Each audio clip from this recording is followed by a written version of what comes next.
अध्याय 14। दूसरों के लिए पाप का कारण न बने।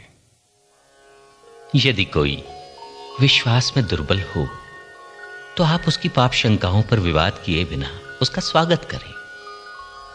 कोई मानता है कि उसे हर प्रकार का भोजन करने की अनुमति है, जबकि जिसका विश्वास दुर्बल है वो साग सब्जी ही खाता है। खाने वाला शाकाहारी को तुच्छ न समझे और शाकाहारी खाने वाले को दोषी नहीं माने, क्योंकि ईश्वर ने उसे अपनाया है। दूसरों के नौकर पर दोष लगाने वाले आप कौन होते हैं? उसका दृढ़ बना रहना या पतित हो जाना उसके अपने स्वामी से संबंध रखता है, और वो अवश्य दृढ़ बना रहेगा, क्योंकि उसका स्वामी उसे दृढ़ बनाए रखने में समर्थ है। कोई एक दिन को दूसरे दिन से श्रेष्ठ मानता है, जबकि कोई सब दिनों को बराबर समझता है। हर व्यक्ति इसके संबंध में अपनी अपनी धारणा बना ले। जो किसी दिन को शुभ मानता है वो उसे प्रभु के नाम पर शुभ मानता है, और जो खाता है वो प्रभु के नाम पर खाता है, क्योंकि वो प्रभु को धन्यवाद देता है। और जो परहेज करता है वो प्रभु के नाम पर परहेज करता है, और वो भी ईश्वर को धन्यवाद देता है। कारण हम में कोई न तो अपने लिए जीता है और न अपने लिए मरता है। यदि हम जीते रहते हैं तो प्रभु के लिए जीते हैं, और यदि मरते हैं तो प्रभु के लिए मरते हैं। इस प्रकार हम चाहे जीते रहें या मर जाएं, हम प्रभु के ही हैं। मसीह इसलिए मर गए और जी उठे कि वो मृतकों तथा जीवितों दोनों के प्रभु हो जाए।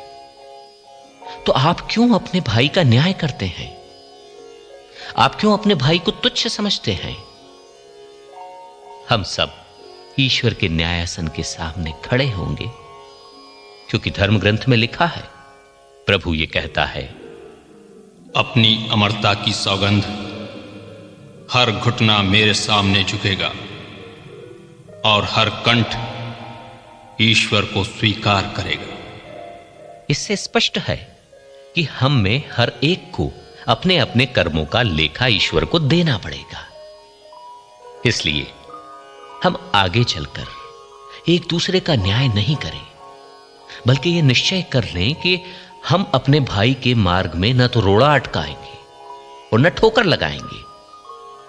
मैं जानता हूं और प्रभु ईसा का शिष्य होने के नाते मेरा विश्वास है कि कोई भी वस्तु अपने में अशुद्ध नहीं है, किंतु यदि कोई यह समझता है कि अमुक वस्तु अशुद्ध है तो वो उसके लिए अशुद्ध हो जाती है।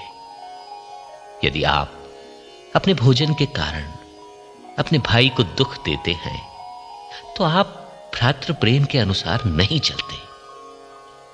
जिस मनुष्य के लिए मसीह मर गए हैं, आप अपने भोजन के कारण उसके विनाश का कारण न बने। आप अपनी स्वतंत्रता को निंदा का विषय न बनने दें, क्योंकि ईश्वर का राज्य खाने पीने का नहीं, बल्कि वो न्याय, शांति और पवित्र आत्मा द्वारा प्रदत्त आनंद का विषय है।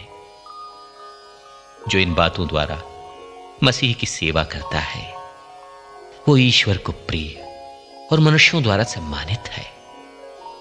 हम ऐसी बातों में लगे रहें जिनसे शांति को बढ़ावा मिलता है और जिनके द्वारा हम एक दूसरे का निर्माण कर सकें। भोजन के कारण ईश्वर की कृति का विनाश नहीं करें। यह सच है कि सब कुछ अपने में शुद्ध है, किंतु यदि इसके द्वारा किसी का पतन होता है तो वो खाने वाले के लिए अशुद्ध हो जाता है। यदि मांस, मदिरा या कोई भी चीज आपके भाई के लिए पाप का कारण बन जाती है तो उससे परहेज करना अच्छा है। आप ईश्वर के सामने अपनी धारणा अपने तक सीमित रखें। धन्य है वो जिसका अंतःकरण उसे दोषी नहीं मानता। जब वो अपनी धारणा के अनुसार आचरण करता है, किंतु जो खाने के विषय में संदेह करता है और तब भी खाता है, वो दोषी है, क्योंकि वो अपने अंतःकरण के अनुसार नहीं चलता। और जो कुछ अंतःकरण के अनुसार नहीं है वो पाप है।